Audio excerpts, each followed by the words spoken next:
Hello. On today's episode, we're going to discuss challenging ideas, critiquing them, and the art of debate. This is Dyann Bridges, and you're listening to another edition of The Body House Chronicles.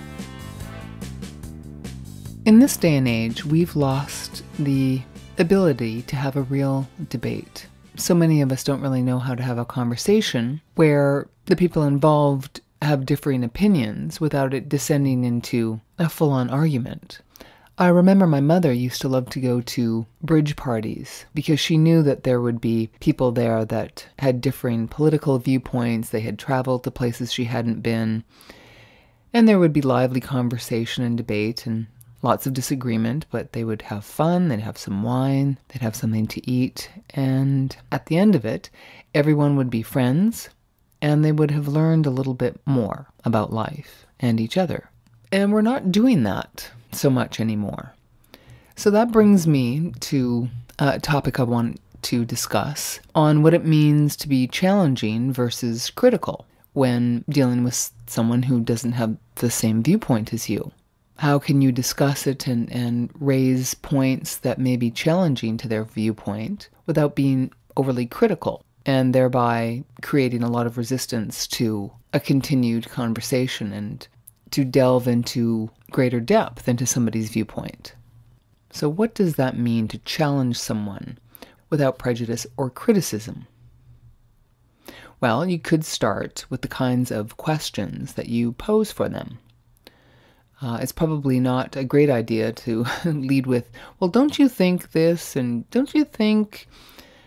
Why not ask for a specific example instead that would illustrate their unique perspective? And even if you don't agree, let them make their point fully, take some mental notes, and listen very carefully, and then answer. Maybe ask them a few more questions to clarify. But it's important that we understand that others have the right to their viewpoint, as do we. That's not really happening anymore.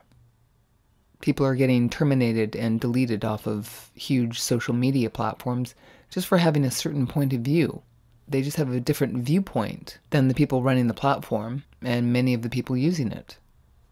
How are we supposed to learn anything? How can we grow and mature?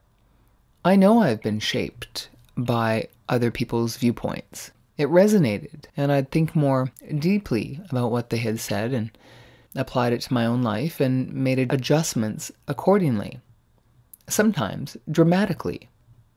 We shouldn't be afraid of that.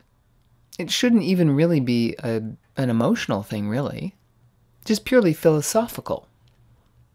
How else do human beings learn and pass on information if they don't share ideas? It seems simple, but we've lost that. It's hard for people to even listen for a few sentences from somebody who doesn't feel the same way they do about a topic, about many topics. This isn't just political. And since when did it become okay to be the most emotional one in the room, thereby the one with the most power? That certainly is not how it worked for me growing up. And I was very emotional. I was all over the place. I finally realized I needed to become compartmentalized. I had to find a way to put aside what I was feeling and deal with the task at hand without all the rage and turmoil or whatever I was dealing with going on, having that on the surface. If I was at work, that's not the time for it. As I get older, I appreciate self-restraint a lot more in myself and others.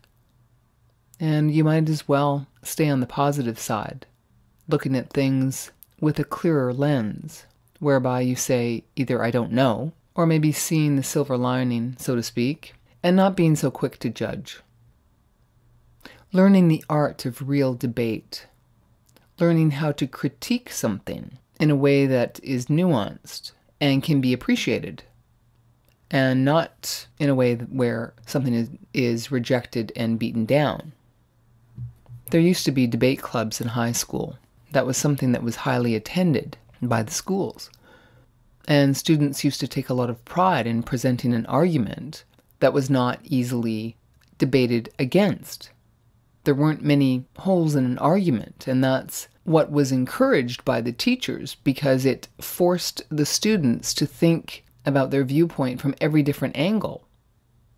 If they knew it was going to be challenged, they had to think it through to the end.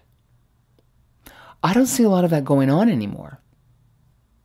A lot of comments on social media are more like statements that the user seems to assume will be filled in by the people reading. I see it over and over now. People of all ages seem to be trained now to think in a way that's only partially thought through. Look at the news. Look at our media. Look at most of the media out there that is opinion-based. So much of what is being shared is only partially presented, usually with a very thin argument as to why the person with the opinion feels that way. We need more depth. And we don't even seem to know how to do that. And maybe it's time that we did. So maybe the best way to understand and to develop skills where you can challenge someone and their ideas instead of coming across as purely critical and just merely arguing is by challenging ourselves. What do you really think? Why do you think it? Take anything. Take anything that you feel strongly about. Why do you feel so strongly about it? Ask yourself that. How did it develop to that point? I'm willing to bet that media played a large role in it. And if not, why not? Was it your direct experience with somebody or something?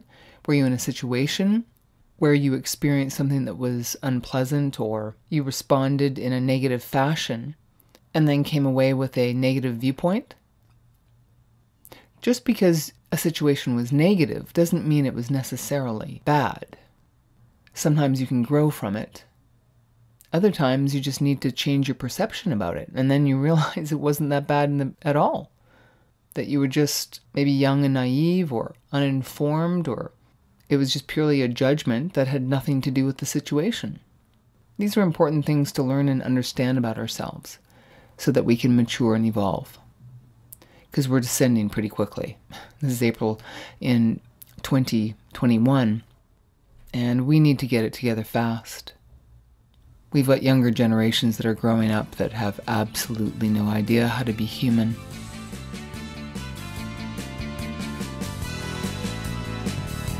Thank you. This is your host, Dyann Bridges, and you've been listening to The Body House Chronicles.